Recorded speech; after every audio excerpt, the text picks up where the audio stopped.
Sí,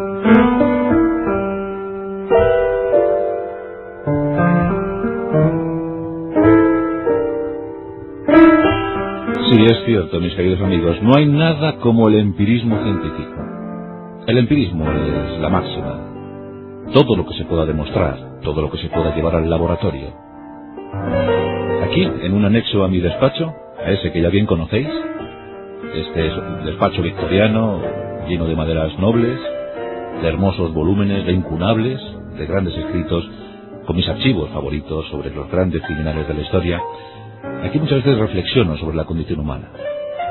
Y es tanto lo que reflexiono, es tanto lo que analizo, que muchas veces opto por el empirismo, por la experimentación. Sí, así que acompañadme, por favor, acompañadme, sí. Es muy sencillo, abriendo esta puerta. Aquí estamos. Es una estancia austera. Algunos amigos piensan que es lúgubre, pero como podéis ver, nada de terrorífico hay en esta estancia. Salvo la camilla. La camilla es que tiene unas condiciones especiales. Y ya veis que sobre la camilla está mi querida Luján, a la que hoy estoy sometiendo a un riguroso experimento. Por supuesto, nada de peligro para ella. Mi inocente Luján. Sí.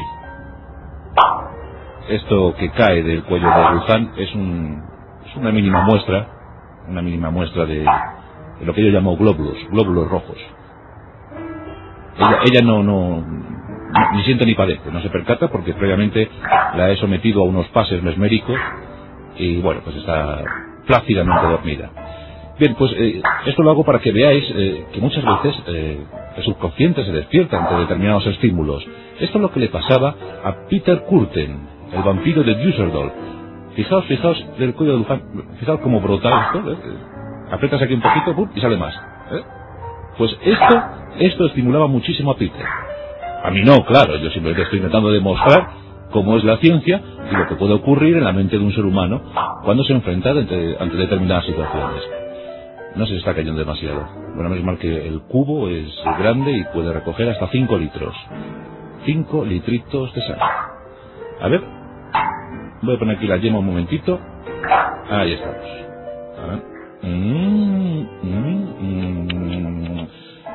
Yo diría que esto es de la cosecha del 77. Sí, cosecha del 77, espléndido bouquet, aroma inconfundible.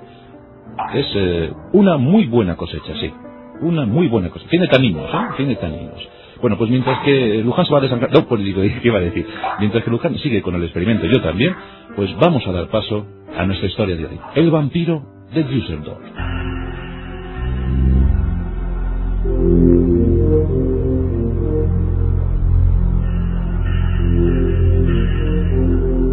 Último tercio del siglo XIX. En Düsseldorf nace Peter Kürten. Un niño travieso, un niño sometido a las inclemencias paternas. Un padre brutal, que le propinaba palizas, que causaba horror en su casa. Todos estaban atemorizados con ese padre brutal.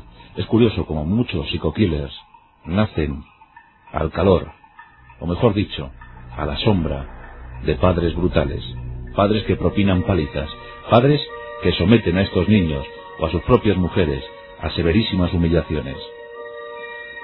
En la familia de Peter Kürten existía el incesto, existían los malos tratos, existía el alcoholismo.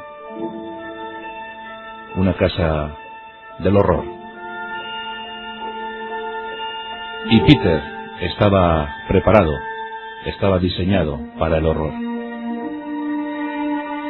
Nunca se le pudo atribuir, pero cuando años más tarde fue sometido a juicio sumarísimo, se le imputaron las muertes de 2 amiguitos suyos, cuando él tan solo tenía 9 años. Era un niño cargado de odio hacia la humanidad, porque pensaba que si su padre era capaz de semejantes brutalidades, la humanidad, ¿de qué no sería capaz? En fin, que este niño fue creándose como un monstruo, fue creándose y criándose. Se le imputaron esas 2 muertes, pero años más tarde. Mientras tanto, nadie sospechaba nada en Düsseldorf. Vivió 48 años, y la mitad de esos 48 años los pasó en la cárcel. Sí, Peter Kürten era un tipo difícil, un tipo duro, un tipo raro, uno de esos especímenes que nos alejan de toda humanidad. Sin embargo, Peter sabía disimular muy bien. A Peter le gustaba vestir de la mejor manera posible, y antes de cometer cualquier atrocidad, gustaba de maquillarse la cara. Se sentía un elegido, un privilegiado. Se miraba al espejo horas y horas. Maquillaba sus rasgos, sus gestos. Se sentía atraído por sí mismo. Zapatos brillantes, ropas novísimas, y a la calle, a buscar una nueva víctima. El vampiro más elegante de Düsseldorf. Peter tenía un pequeño problema, un problema de índole sexual, como tantos psicokillers. Peter tenía eyaculación precoz. Y tenía un extraño gusto por los animales. Sometía a diferentes animales a sus deseos, a sus sueños más pervertidos. Y así, cabras, cerdos, ovejas, caballos y hasta cisnes. Primero los poseía, los sodomizaba, y eso al parecer no era suficiente. Al poco, siendo todavía adolescente, descubrió su gusto por la sangre, su gusto por el crimen, por el asesinato. Y fue mientras estaba realizando el acto sexual, así como suena, y conste que en este pasaje del terror vamos a suprimir muchísimos capítulos, porque considero que es innecesario escuchar determinadas cosas, pero hay cosas que contar. Mientras que estaba sodomizando a una oveja, sacó de su bolsillo unas tijeras y clavó esas tijeras en la oveja. La sangre le excitó de tal manera que tuvo un orgasmo. Fijaos de qué personaje estamos hablando. Poco a poco se contentaba tan solo con ver brotar la sangre. En un parque, la siguiente víctima fue un cisne, un hermoso cisne. De un tajo le segó el cuello. Y de nuevo volvió a eyacular, solamente viendo brotar la sangre del cuello del cisne. Un impulso irrefrenable le llevó a succionar la sangre de ese cuello. Dicen que ahí Peter Kürten encontró el verdadero placer, el exquisito placer, succionar sangre, sangre de animales.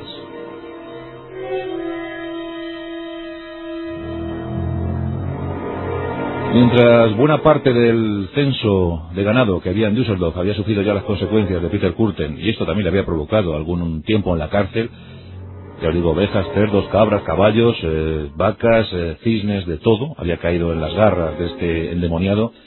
Bueno, pues empezó a pensar Peter que la cosa debía ir un poquito más allá, que se debía dar un paso más.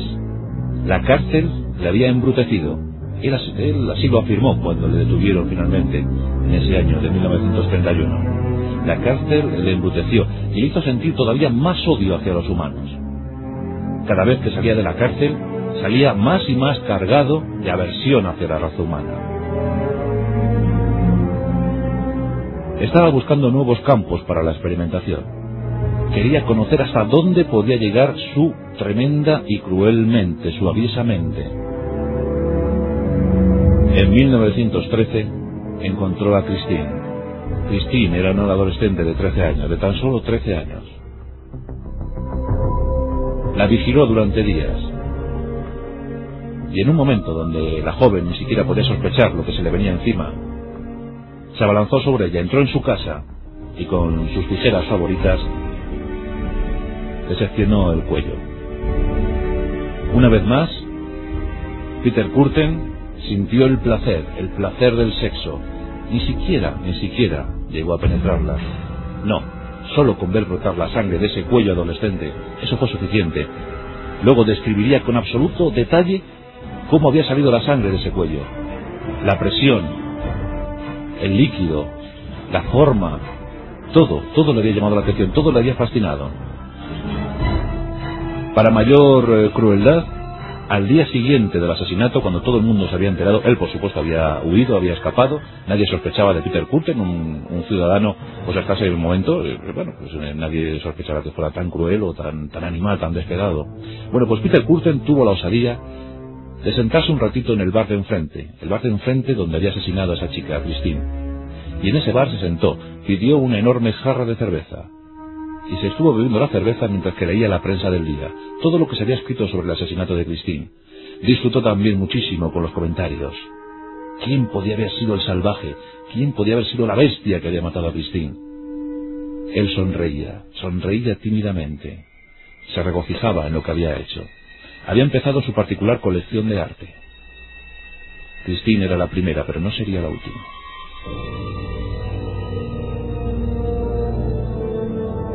Durante años, Peter Kürten estuvo asolando Düsseldorf. Se hablaba del vampiro de Düsseldorf y él estaba encantado, estaba realmente encantado. Se sentía el gran protagonista de la feria, el gran monstruo de la feria.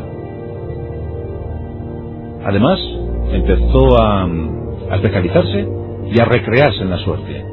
Cuando tenía una nueva víctima, ideaba escenarios, provocaba cosas. Por ejemplo, los incendios le fascinaban. Era un pirómano, claro, como cualquier buen psico-killer.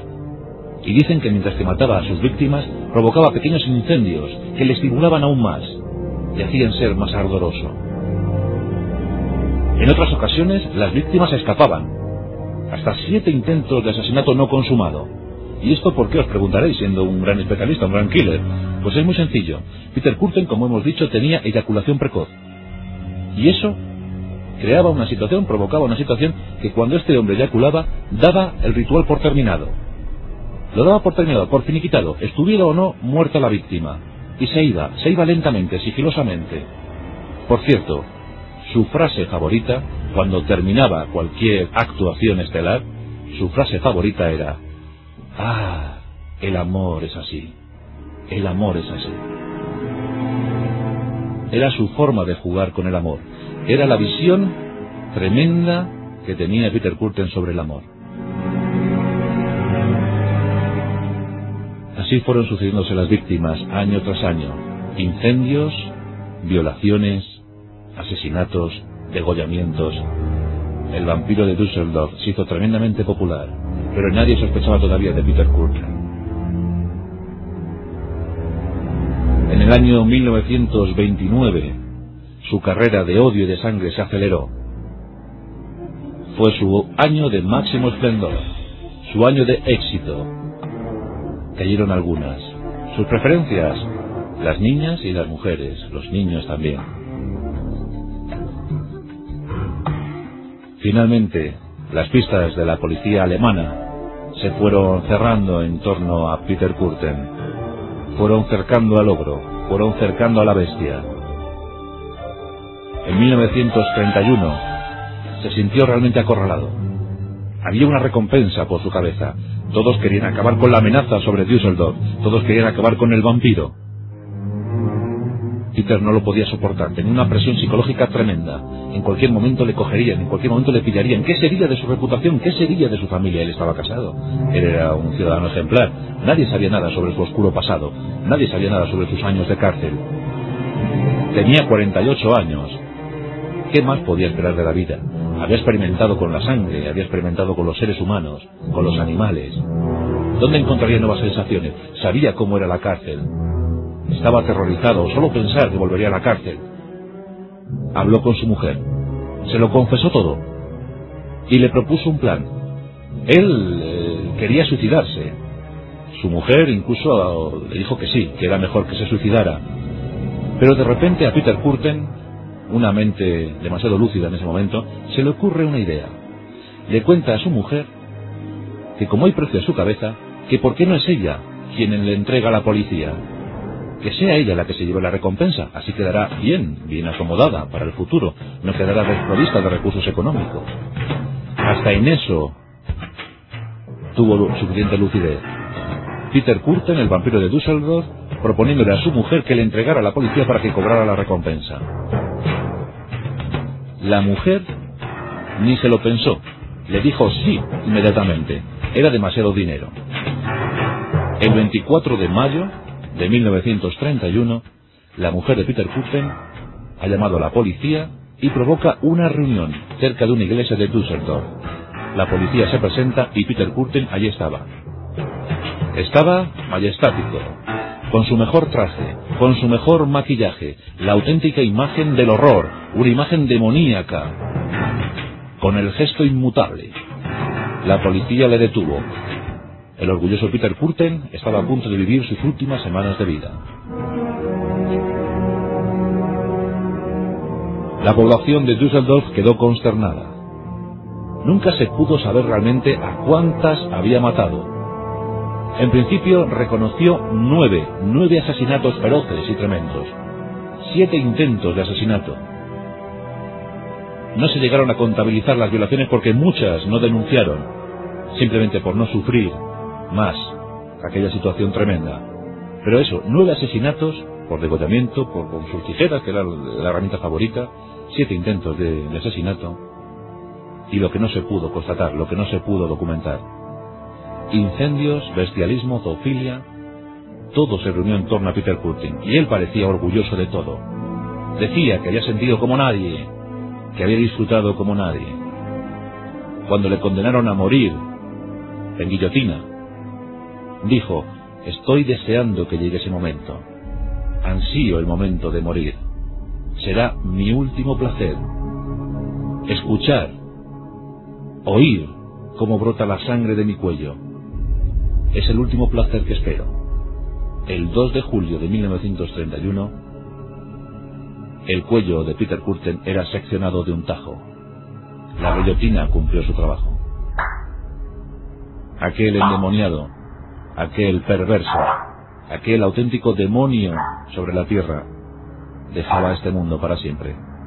Supongo que en el infierno tiene una estupenda habitación. Peter Kürten, el vampiro de Düsseldorf.